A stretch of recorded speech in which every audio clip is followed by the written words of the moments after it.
still do. We still do. We still do. Still do after all this time at the altar. I alter my mind and vow to God I love you till he make his return. The rain should be the least of your concern. Under God's umbrella, I promise to provide and preserve his word. Lord, thank you for today, God. Thank you for just our bishop and his heart for your people and for you, God. I just thank you for every ear that hears this episode. Let it be fruitful. God, I pray that you bless their hearts. I pray that you heal their marriage. Father, I just pray that you just continue to use us, Father.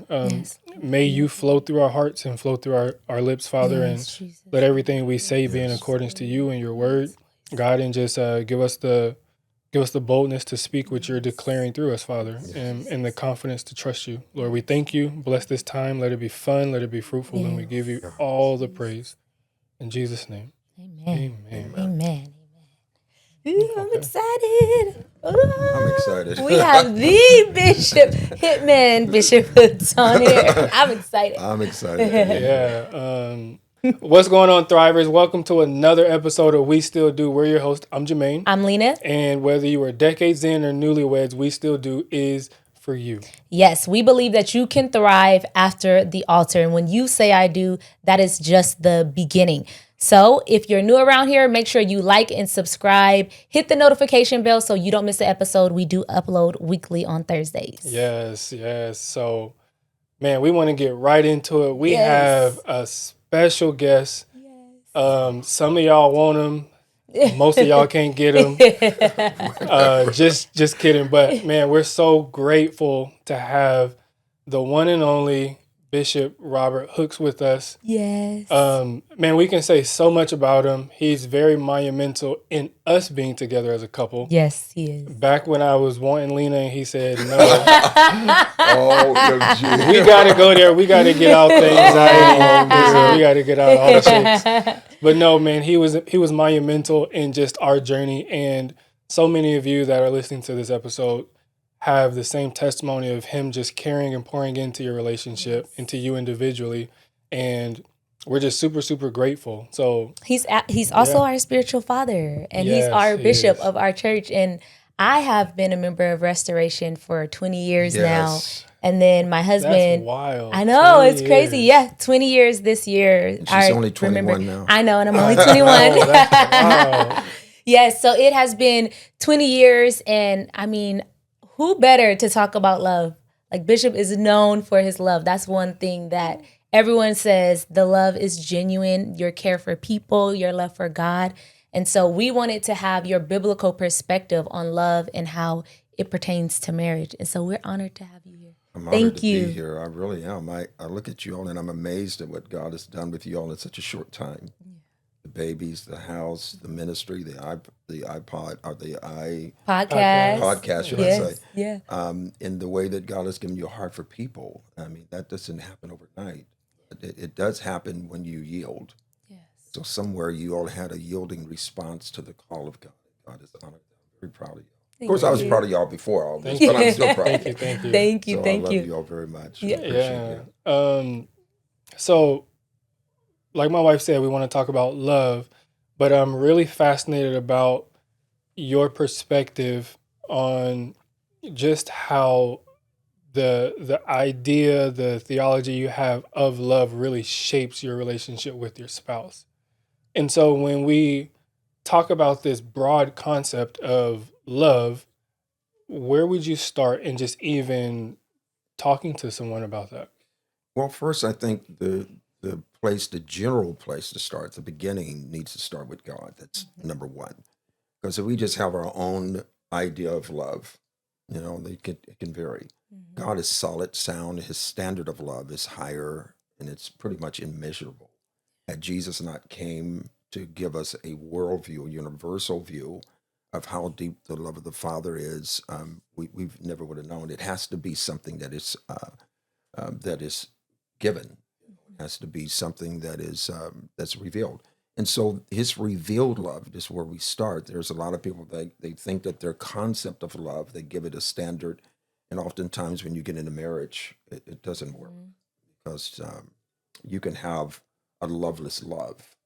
And so the idea is to be able to understand its framework, its beginning, its nature, its care, And so I would start there first, just because that there's thought in love.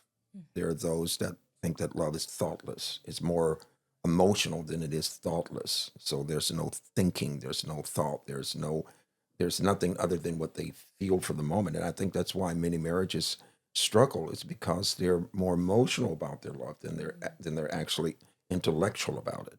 And even in family, Yeah. I mean, just family. Our parents teach us how to love, or for some, how not to, or they don't. You don't hear the word "I love you." Um, they think it's providing a roof over your head and all that. That does have its place, but there's nothing like hearing the words that "I love you," or having that emotional connection to make sure that your mind is always focused on the defining word in it itself. So I think love from the very start must start with how God loved us. Because if you don't move into marriage with understanding that, it can be decades before that marriage begins to balance out, because there has to be a standard. Yeah. And if our standard is, you have a standard, I have a standard, and that's the standard of what marriage should be, we're going to have a problem. Because at one point, the conflict and the battle is going to be, my love is right, your love is wrong, my love is strong, your love is weak, my love is better, yours is worse. And so there'll be a fight just to establish basic standards of love. So and that's why I said that love is not thoughtless, it's not reckless. There is a lot of administration with love, stewardship.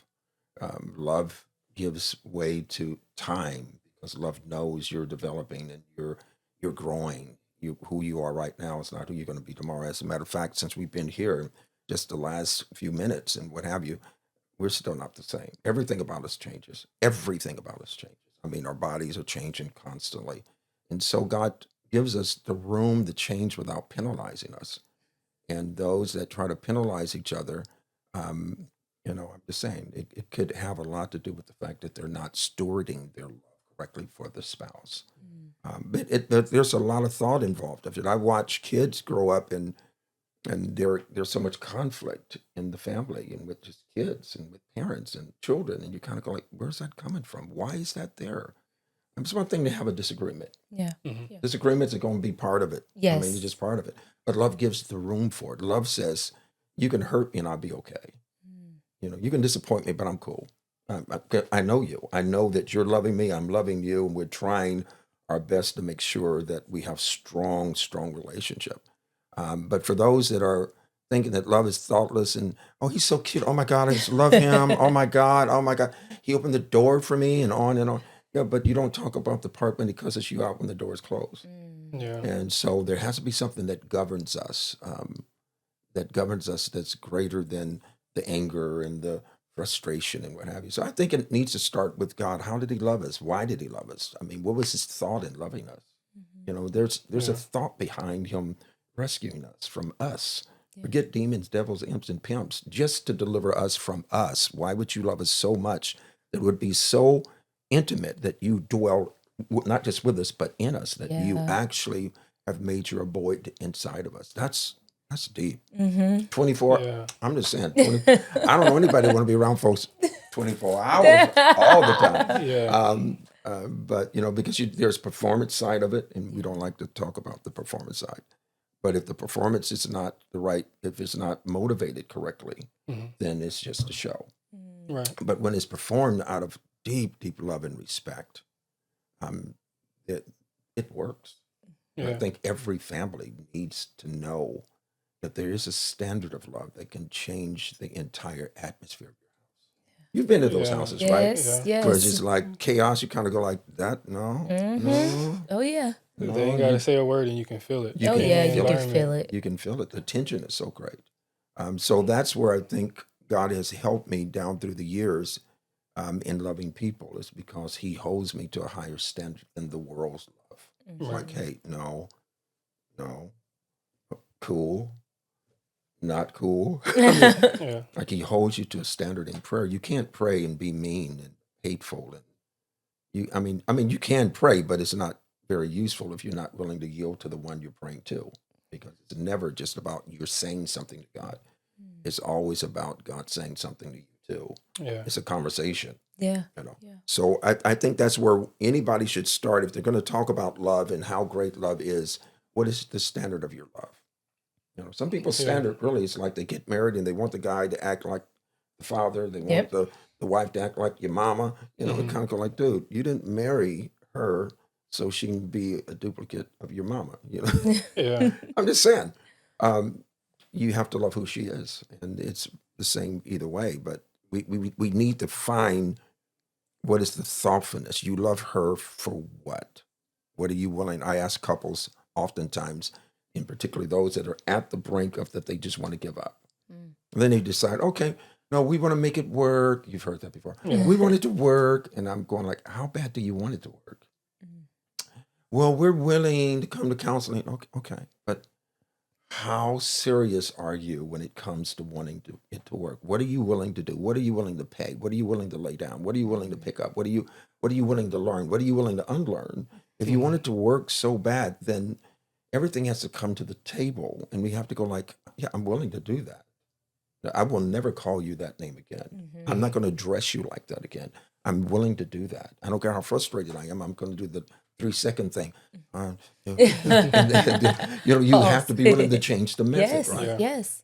So that's where I would start. I know that's a long answer, Okay. but that's where I would No, start. it's good That's really because good. when you break it down and you talk about there has to be this standard that governs your love. It's like that in different arenas of life. Yes, Know, sir. whether you get a job, whether you want to have a certain amount of money in your bank account, there has to be some standard. And so even when you talk about love, this love that first off comes from God, having a standard that you measure yourself to, and then you talk about like the love that needs to reside inside of you from Yes, that sir. love. Like what does it look like, or what did it look like for you wrestling through some of that, as you were growing up as a young Christian and then learning how to be in marriage? Like what did it look like for you to wrestle with some of that when you found that it didn't align? Oh boy, kind of like feel like an onion. You just feel God peeling all this stuff off of you because you think you're left to yourself, your own mind, your own idea. I remember I just wanted somebody to love, and I wanted somebody to love me, whatever that meant. You're young, you really don't know what Yeah. you're thinking. Mhm. I mean, you've not really put the time and effort in um, to really be. I don't want to be careful because I don't want to offend nobody, but to really to have an exactness, because Mhm. again, the emotion is there, and emotions can really get in the way.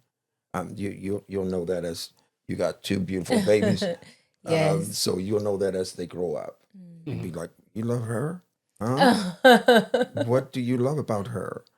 And I learned that God had to really teach me that my love or the way I was loving was not enough. Mhm. Because for us, at least for me, everybody starts off with an A. I mean, if you get an F, you have to really do something to get an F. Because I'm going to just simply love you. I'm going to respect you. I'm going to honor you. And I'm going to treasure the relationship. So if it gets to a point to where a person has an F, they really worked hard. For me to just say, this is just not cool. That means that, now I'm not saying that I love perfect or anything like that, but I'm saying these are the things that God has taught me Mhm. over time. So you can call me names and act up, and I can get past that. I can get through that. There's very little doors that I have ever shut in a relationship. Very few doors. And normally it's because it wasn't healthy enough to even work at it. Mhm. You have to wait for years to mature or to grow. I've got to grow, they got to grow, and what have you. But what I've learned during time as a young Christian is that love has fruit. It has fruit. And if I'm going to love someone, I need to begin to look at the fruit. I need to make sure that my fruit is consistent to the vine, or consistent to the vine. Jesus said, John 15, my Father's the husbandry. He's the one that takes care of everything. And I'm the vine and you're the branches. Mhm. So if the fruit doesn't look like what the vine and what is in the vine. You don't have that, then like I said, there's this peeling off. You know, you got to be going, oh, I don't think so. And normally you have to be cut before you're healed.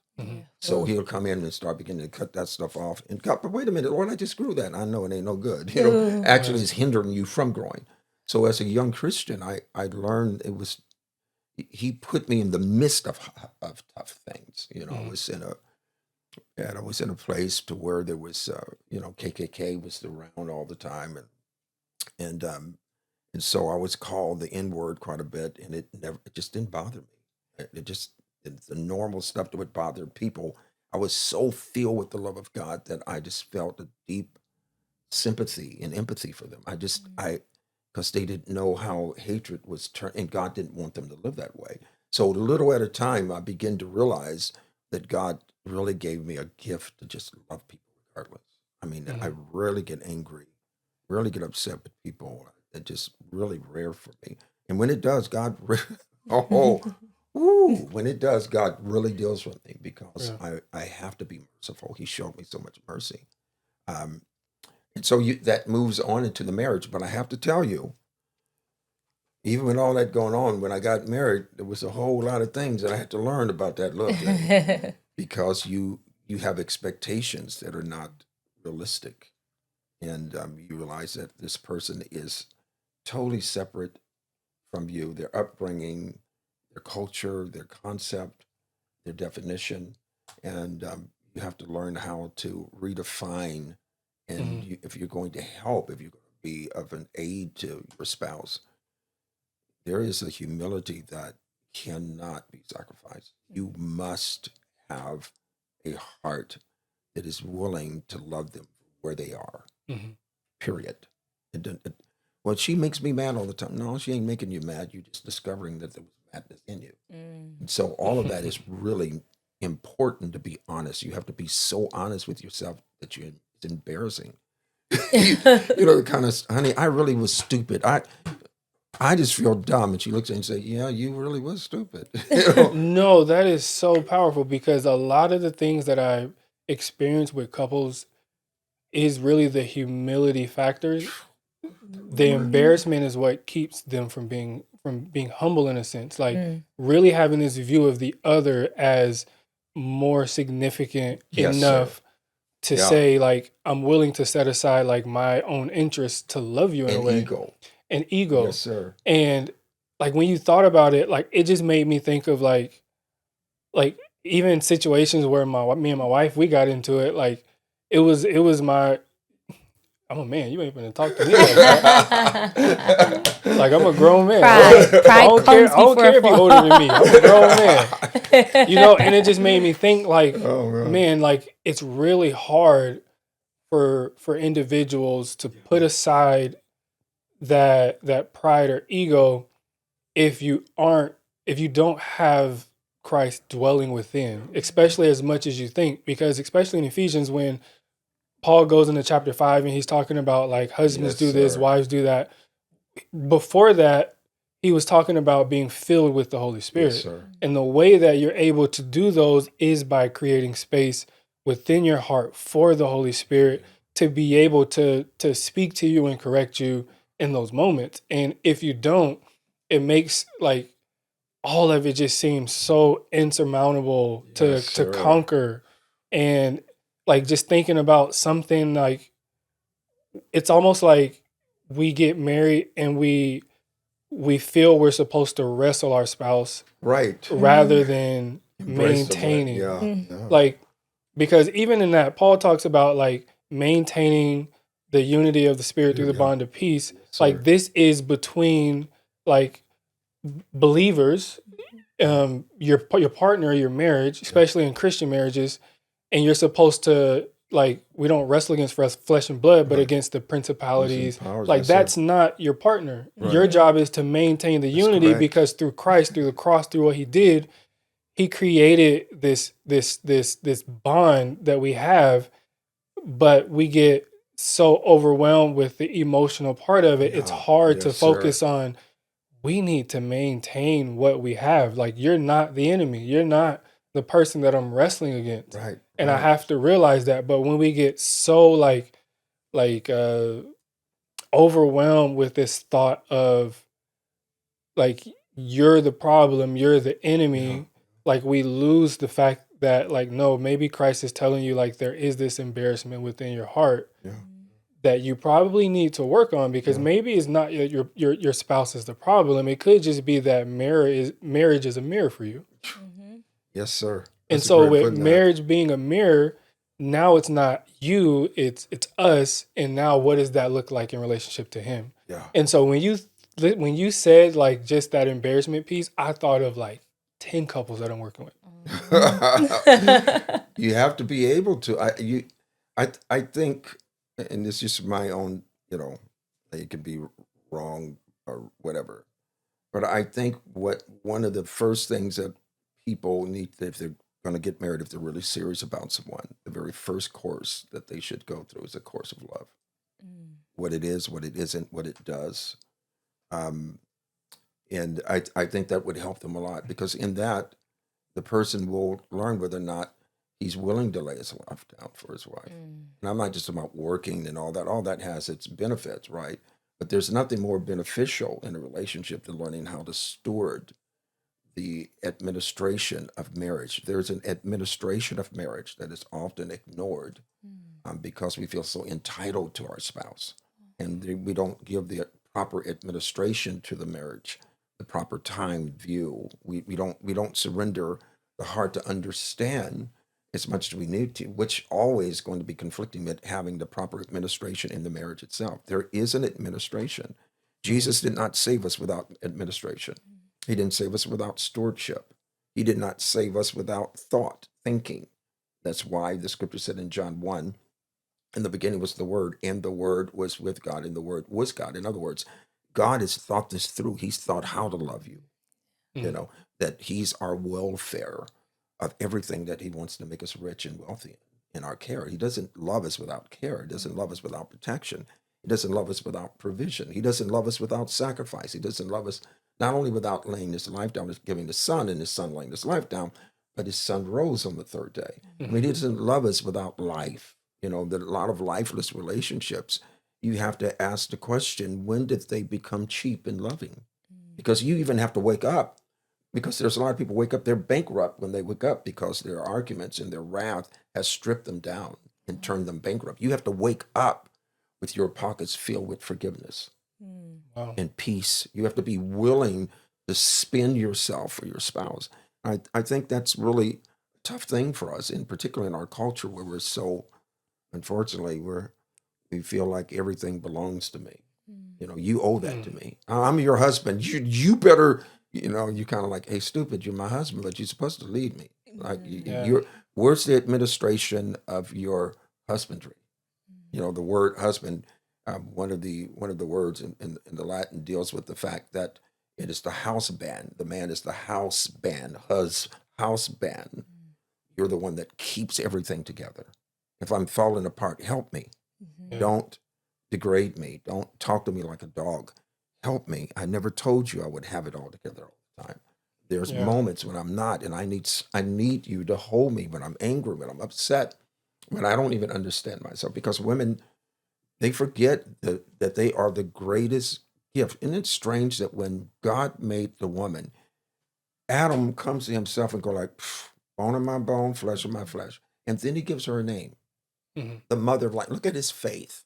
He knew that there was something different about her, right? And he had already cast her into the future of being the mother of all humanity. He never seen a child with her before. He said that. It was like they had babies and, oh, you was a mother. Look at you. No, it was like he knew because it's bone of his bone. He loved her the way he loved himself. And you don't read the love story, but just the relationship of giving her that name speaks volume of his expectation that her womb, that's why she's woman, her womb would carry something that he could never, ever, ever do on his own. That respect, that demands administration. That's why when he sinned, he broke proper administration. It was he violated the administration for their relationship. She was deceived.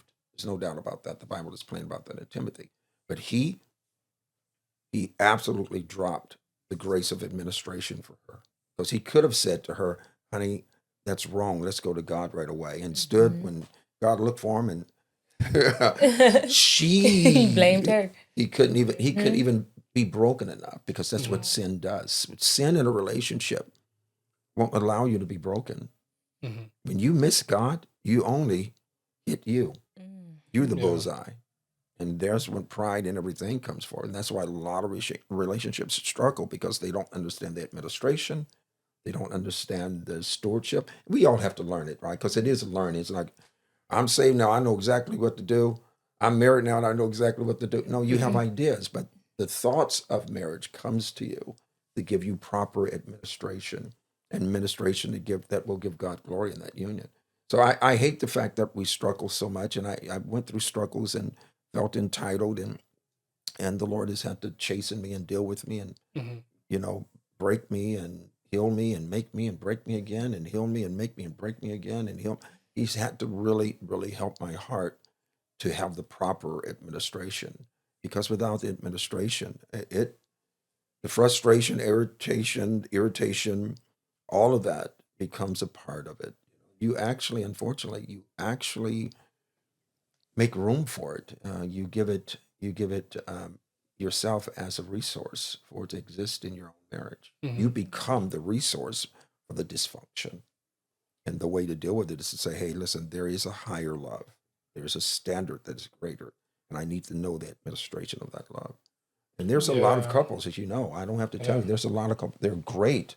Individually, you just, oh my God, you guys are just amazing. Oh my God, come over to the house. And you but as a couple, they struggle majorly. Yeah, you pointed out something that I think oftentimes, especially when you're looking at that first marriage story, that gets overlooked.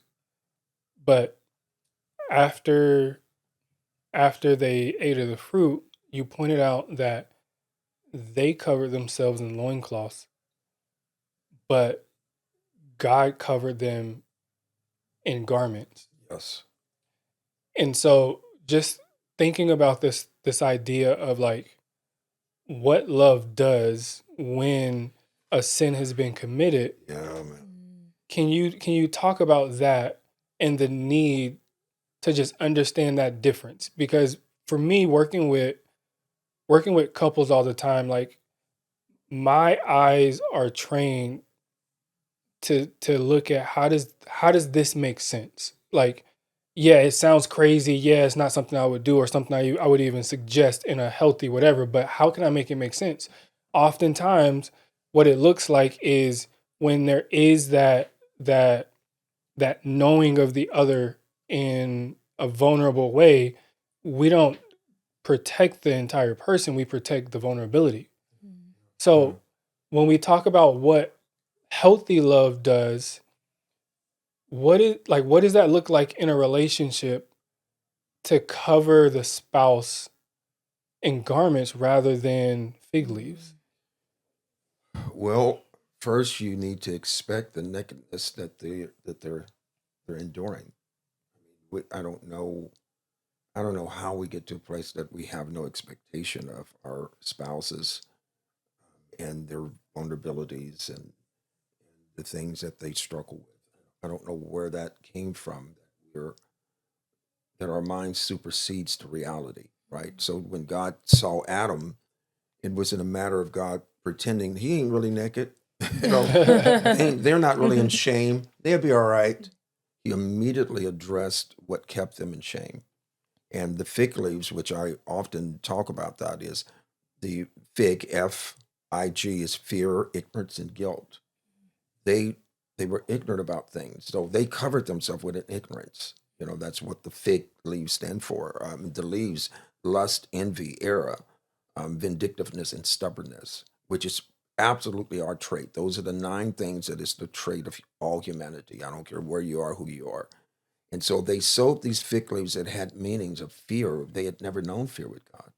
They were absolutely in the perfect wisdom and knowledge of God. Now, what they did caused them to sink into ignorance.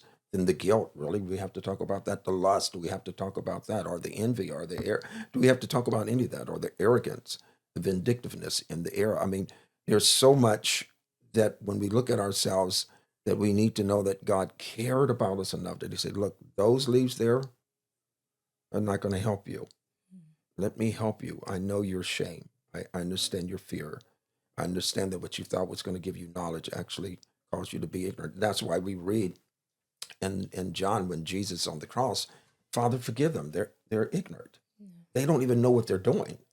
And so we have to be willing to have the kind of sacrifice that deals with those levels of ignorance for ourselves and for also the other, our spouse. We have to admit we don't know.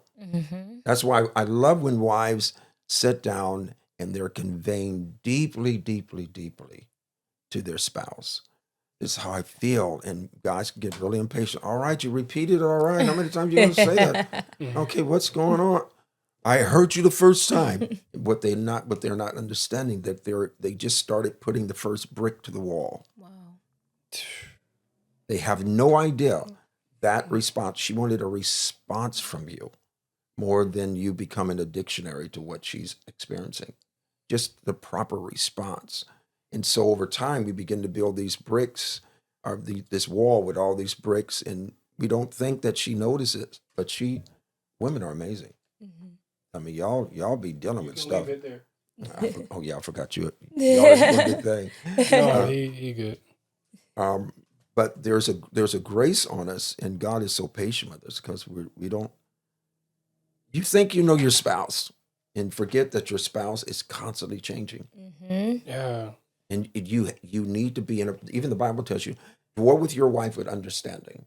The Greek there is literally dwell with your wife as a science project. She's your responsibility to. You think you know, but I promise you, my God, today. Yeah. I'm just saying, it's not because they're bad or they're No. evil. No, it's because that they're that one that God gave to teach us. She's not a helpmate because she can't help. She's a helpmate because she got something to teach you. Yeah. I'm just saying, there might be somebody. What camera am I on right now? Right there, This right camera. there. There might be somebody right now that's thinking that it's crazy. But if you're married, I assure you that your wife is absolutely someone that can teach you way more than what you think. You just have to have a heart to listen and to be humble. Because she's going to teach you through things that are emotional that most of us as men will guard ourselves from, or we will hide our emotions or put them away or tuck them away because they're not involved. We got to keep it moving. She has an emotional language and intelligence that is so intense that God would not leave us without her. I'm just saying. Yeah. Man, that's powerful. Listen, It is. I got question after question. I After know. question. So many questions came to my mind, but I want to talk about what does God's covenant love teach us about staying committed when emotions and seasons change?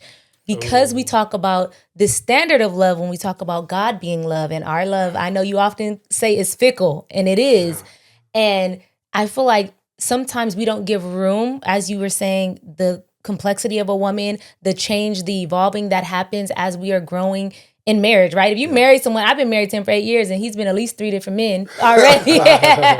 You know? Pause. And in the best way, not like you need deliverance. Right. But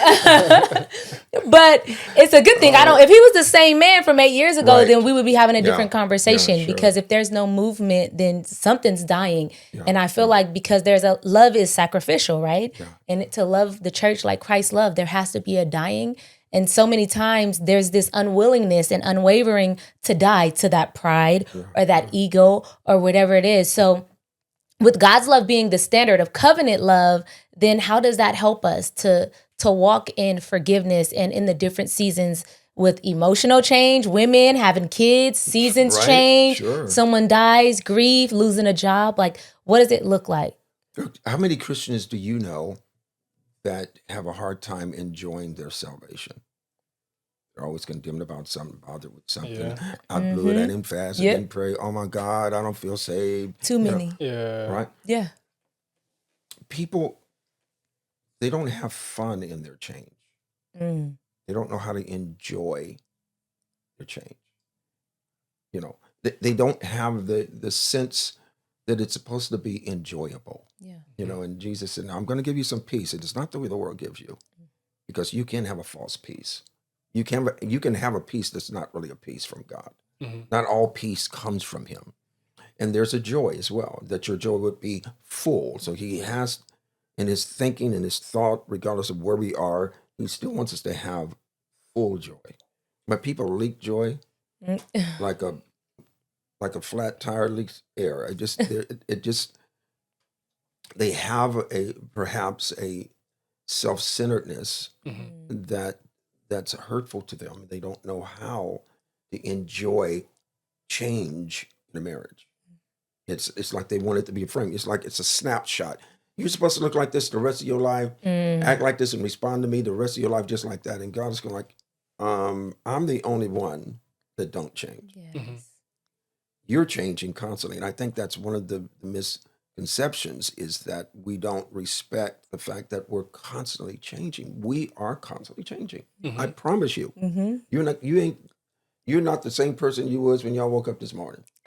Something in you and goes through the stages of disintegration, the stages of death, where the body prepares and it literally begins to prepare itself to get out of here. You know, and we often, that's one reason why too we have what is called time abuse. We just abuse time. We just don't. It doesn't matter what time. Just sleep. You scroll through everything for hours. You just lose the sense of the value of time.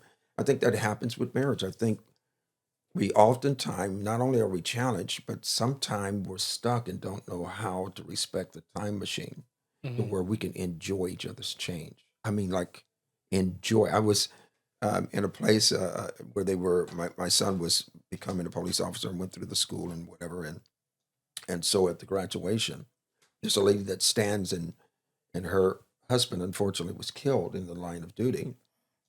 And she said he used to come home all the time, take his shoes off and his socks and leave his socks there and his shoes there. And she would just complain, get your socks up.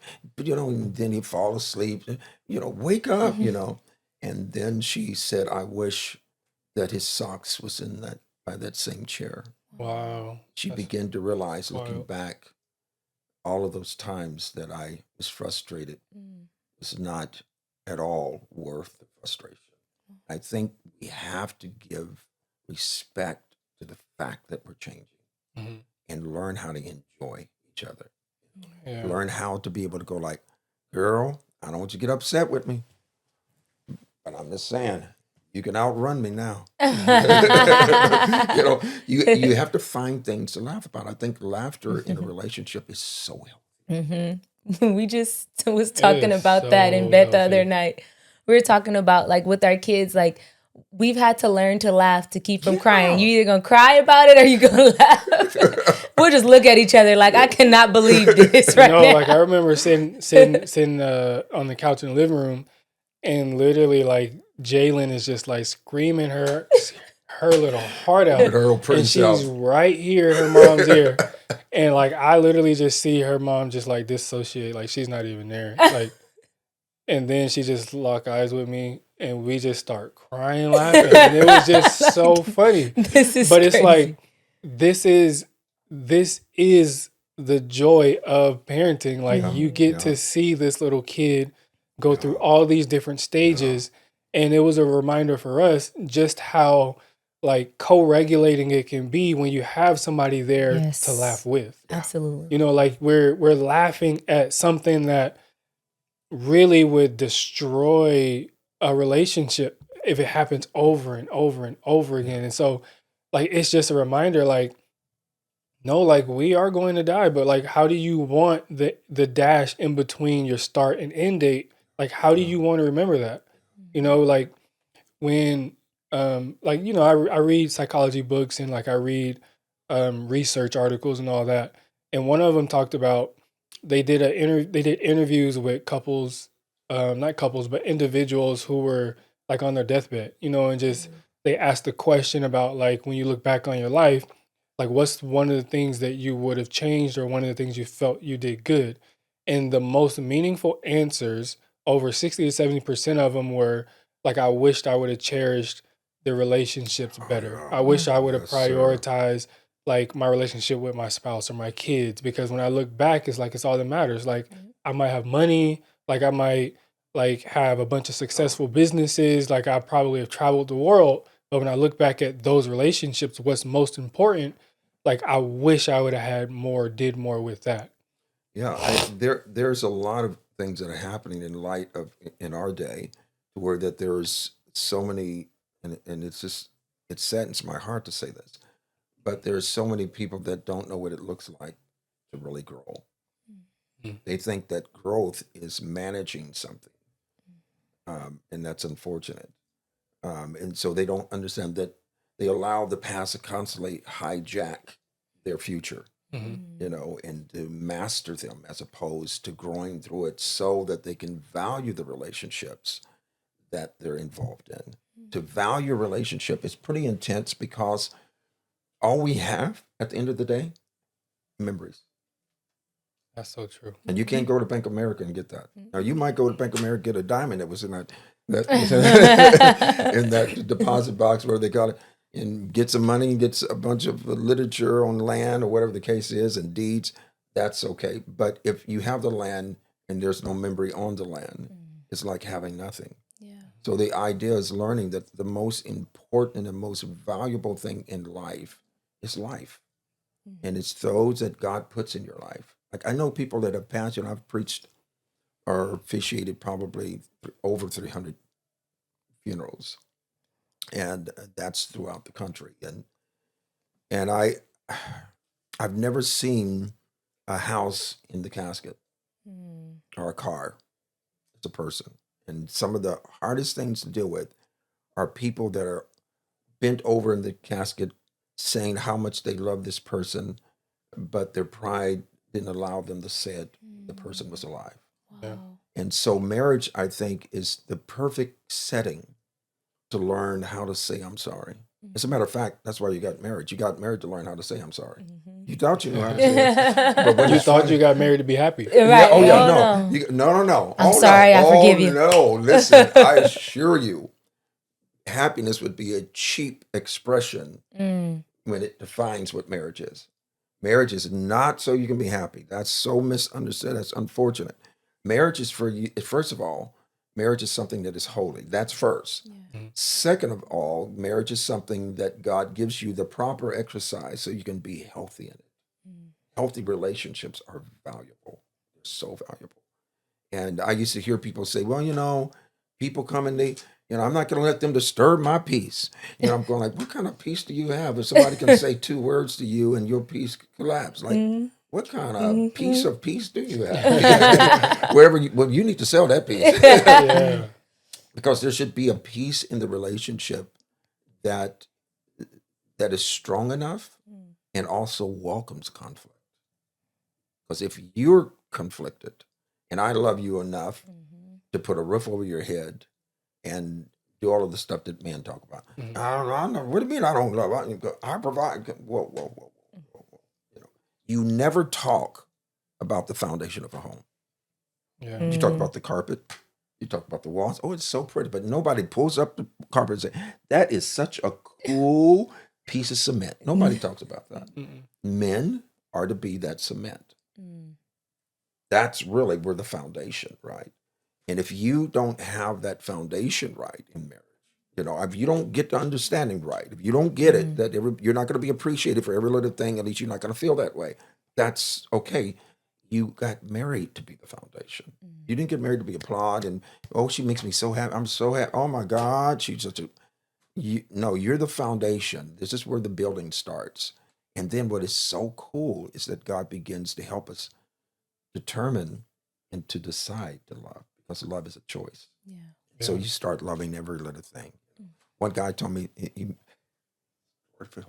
I don't know if I should say this because he might be watching. Say it. Oh, Oh. You're watching. She sound like the congregation on Sunday. But what's so funny, he's going like, man, when I got married, man, my wife, man, it was all cool, it was all cool. But man, I'm just going to be honest with you, man. After a while, I just got tired. I need to get out the house. I'm like, wait a minute. You got married. Wait a minute. Tell me that again. Oh yeah, I'm just getting. Yeah, man. I need to get with my boys. I need to hang out. He's telling me all this, and she's, I'm talking to her one session, and I'm talking to him, and then the next, she's going like, I don't know. He doesn't spend any time with me anymore, and he's always gone, and I can understand him being at work because we do have a lot of bills, but even on his time that he does have, he just looks for reasons to leave. And so I talked to him. I said, "Hey, brother, you do understand you married her to be with her. You do understand that, right?"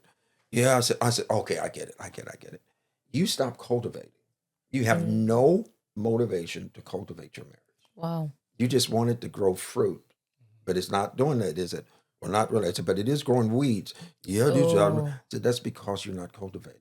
Yeah. You're not using anything to turn stuff up. You are not beautifying your marriage because to you, your feeling as a man is more important than your reality as a husband. He put his head down and start weeping. I said, "Oh, don't weep now." Because I'm tough. I'm not like you. You're professional. I don't have no obligations to be professional. I just hit them. Good. That's That's probably what what they they call need. hit man. So I began to talk to him, and I said, son, you're about to destroy the greatest gift that God can give a man outside of Jesus and self-awareness that you need. You're about to destroy the opportunity to cultivate the relationship and give it what it needs. You don't water a relationship. You don't, you got the stink of the relationship. That's called fertilizer. That's a clue to you that you're not taking care of the ground. The messiness and the stench of things is not the end of the relationship. It is saying use it to grow. That's good. And he says, oh, I didn't think of that. I said, no, you. So we started talking and praying and we got them together. It was interesting because he was able to finally be honest to her. Say, look, I've been running from you. It's been too hard to deal with you He took off his emotionally. fig leaves. Yeah, exactly, right? And so we started discussing things. I think I even sent them to you. So you do know now, huh? But anyway, but it's just the idea, though, that God, He has so many methods to help us. And that's why I love what you all do. I love what you all do. I actually got to do a revival this year. Yes.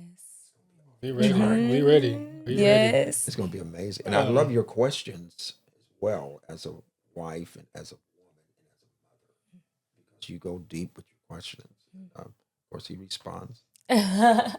Gladly. Yeah. He does. Gladly. Oh, don't even I start. have lots of Gladly. deep questions for Yeah. him late at night. He's like, honey, I don't have the capacity right now. Go to sleep. Go to sleep. I love aggravating him during that time. But I have a question because there are many people that are in loveless marriages. And Is you this talked number about 10? that. Oh, no. No, we ain't there yet. I'm ready for number 10. There's a lot of people that are in loveless marriages, and how do you still extend love? Because our love, we're looking for it to be reciprocated.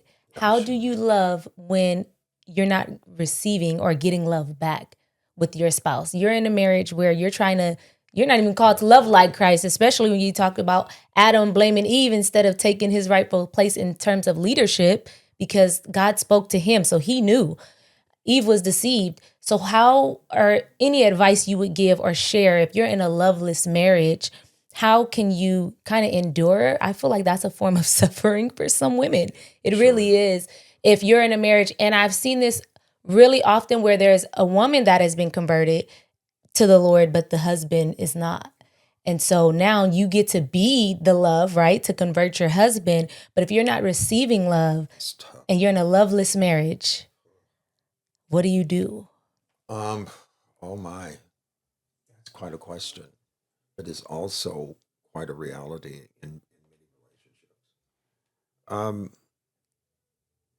There's so much to it because what we're looking at the dynamics, right? First Corinthians 7 tells us that the saved person sanctifies the house, so it is environmental. Her response to God sets the environment in a different place. What she has to bring to the table it's environmental. It really is. Yeah. And so the atmosphere is charged with grace, but it doesn't mean that the spouse is going to receive that grace, and it means that it can take him or her quite a while to understand that the atmosphere didn't change because she's not going out to clubs and doing all the old stuff. It's because her love for God has put a grace and sanctified the house. It set the house apart for a move of God, and so she has to stay in that reality. That has to be. She has to wake up to that. Hey, listen, I'm here to sanctify my house. My house can't be the same because God saved me. Yeah. And so the atmosphere of that, is charged with a grace. And so the work of the spouse, um, that can be mean, dismissal, is, um, hard to get along with, argumentative, always wrong. And what I'm thinking is I have somebody in mind now that I'm thinking I about have a it few. because Yeah.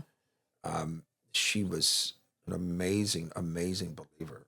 He was really, really hard and harsh and cruel. And I used to think, what could be so bad? What can be so wrong about her loving God that you have to be such an enemy to her faith? You can't say anything that's good. I mean, everything. She was fat. She was this. She was that, and just he didn't treat her right. Um, and they did end up divorcing, and they didn't divorce because she wanted the divorce. They divorced because the lovelessness. Remember, you know, Moses said this, and this is quite interesting.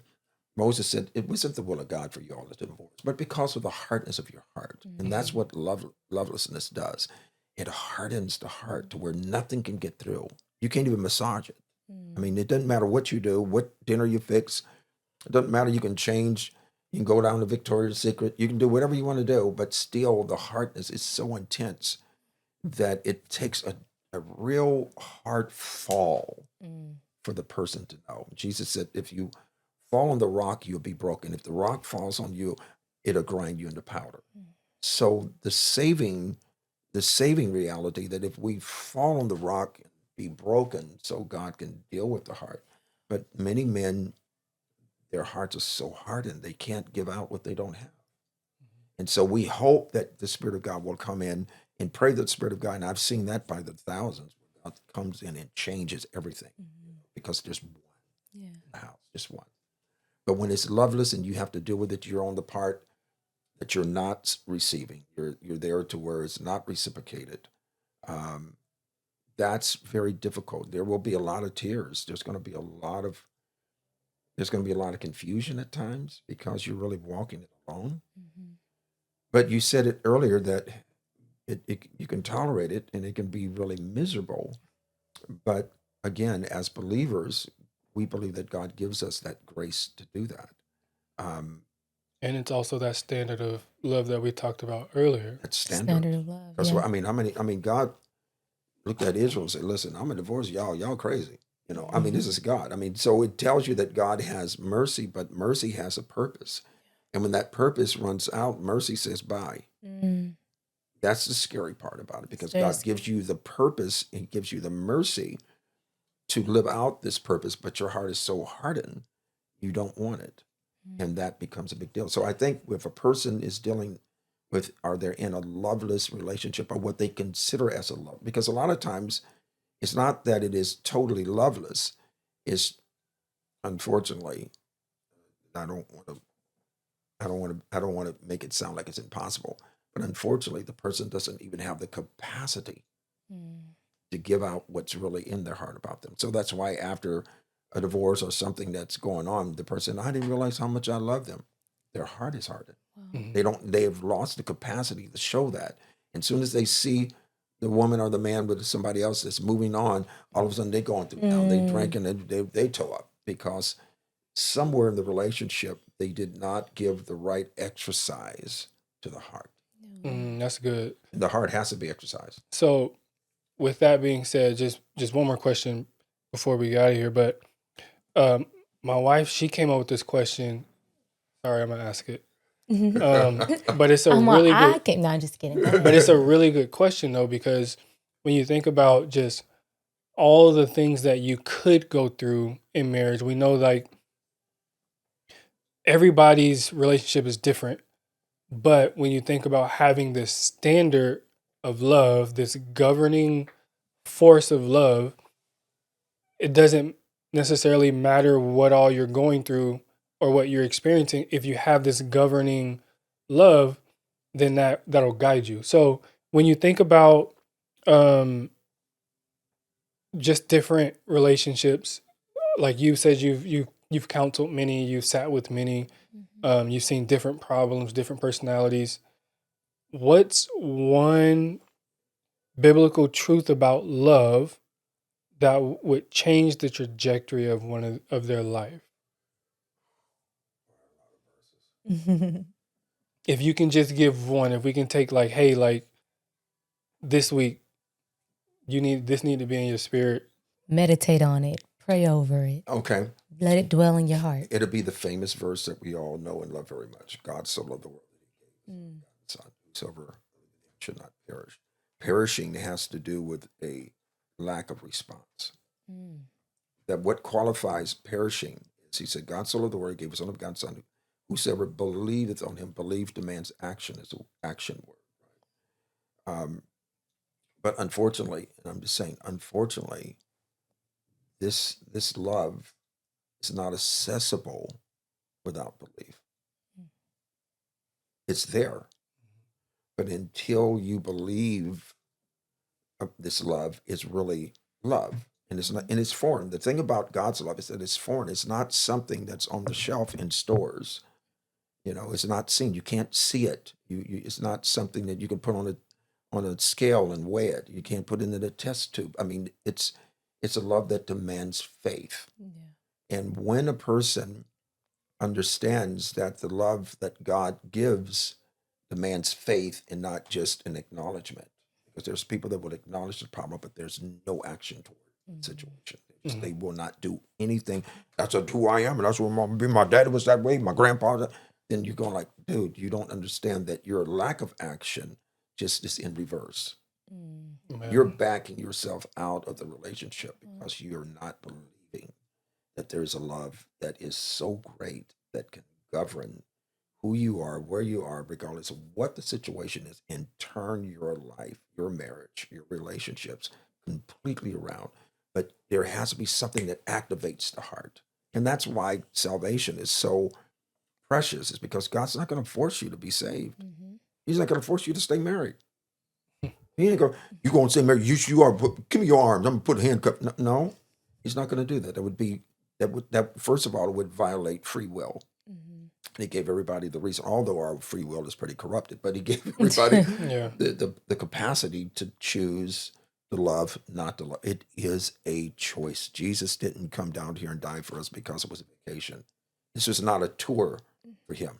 He came down knowing that he was going to die, knowing he would be hated, knowing not just die, that he would be brutally murdered. He knew the hands that he would find himself in, right? And he still loved. You know, everything we see there is love, right? So I think in a marriage, when you're talking about being used in that love, you have to believe in the result of that love. I love the result. God so loved the world, God, Son, that whosoever believeth him shall not. Look, that's the result. The result is that he loved you so much, he gave his only begotten son. Whosoever believeth in him, the result is the welfare of it. The security in it is so great that he said, no one perishes if you just believe. And there's things happening in marriages that lacks the faith, lacks the activity. Marriage demands faith, confidence, and uncommon courage. Yeah. And that's why women, most of the time, wives will not spell love Love. They'll spell it Trust. Trust. They spell it different. Yeah. They fall in trust. And if they can trust you, they will tell you anything, not they shouldn't be saying everything, but they if it's bothering them, something like that, they fall in trust. They trust your ears. They trust your speech. They trust your touch. They trust your choices, and they breathe. But it's faith. It's trust. It's activity. And when you take activity out of a marriage, when you take trust and belief and faith out of marriage, it begins to erode the confidence and courage. And that's when it becomes pretty intense. Wow. That's good. That's wild. That's good. Ooh. Man, listen, we We need to do a part 2. no, we need to do a part 30. I love A it. whole because series. because I mean this is just like conversations we just sit down and have on That's the us phone anyway. anyways. Yeah. And so just even thinking about like just how far we can take these conversations, it does it an injustice for just one conversation. But we do hope that this was helpful in some capacity because we do know that marriage can be hard. But if you do hold this standard of love, like if you do let Christ be the governing body of your love and where you miss the mark, then there are ways you can grow. There are ways that your marriage can expand and you can have the marriage that you want. Really believe that. But it really takes having a standard of love because happiness is not the measure of marriage. That's not why we get married. We get married. It's a calling. It's a reflection. And there's so much that can go into that. But Bishop, we do want to say thank you. Thank you for just taking the time Yes. and really allowing just the space for conversation to be had because there's so much that marriages experience. And we know that you have such a plethora of information, of knowledge, of wisdom from your experience, from biblical truths, to help our couple. So we're It's a joy to grateful. be here. Thank you so If much. I could say one other thing is that you have to be willing to forgive yourself. There are things that we've all done that is so difficult to forgive ourselves for.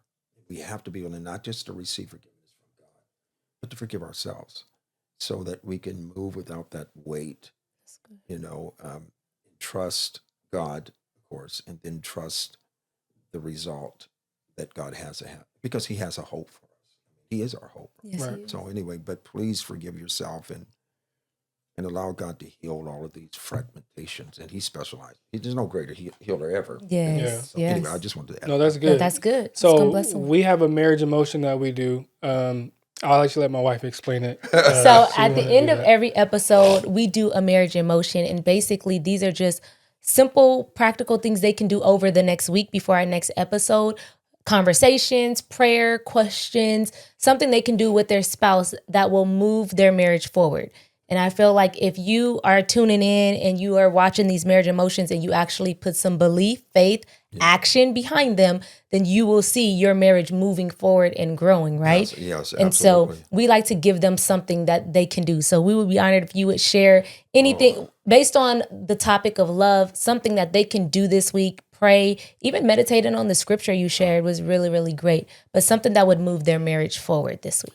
Laugh, Laugh. Ooh, that's a good one. Yes. walk, laugh, That's good. have a food fight, Yes. be soft, tender, That's good. just sit down and do nothing. Just look at it.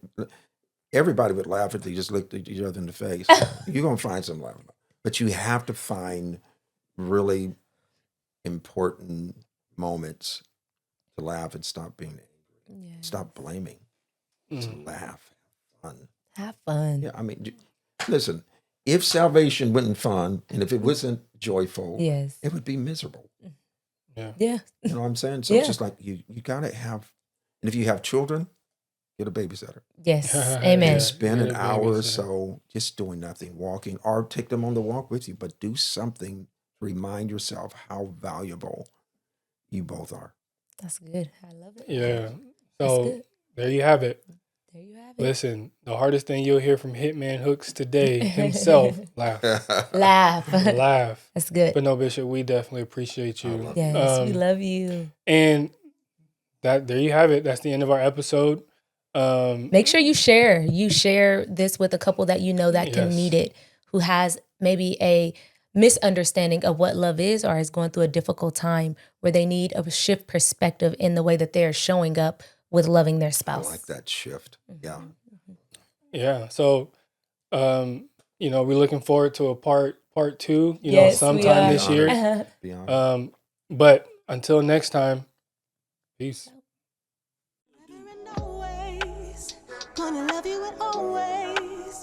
No doubt you're my blessing. Ain't no second guessing.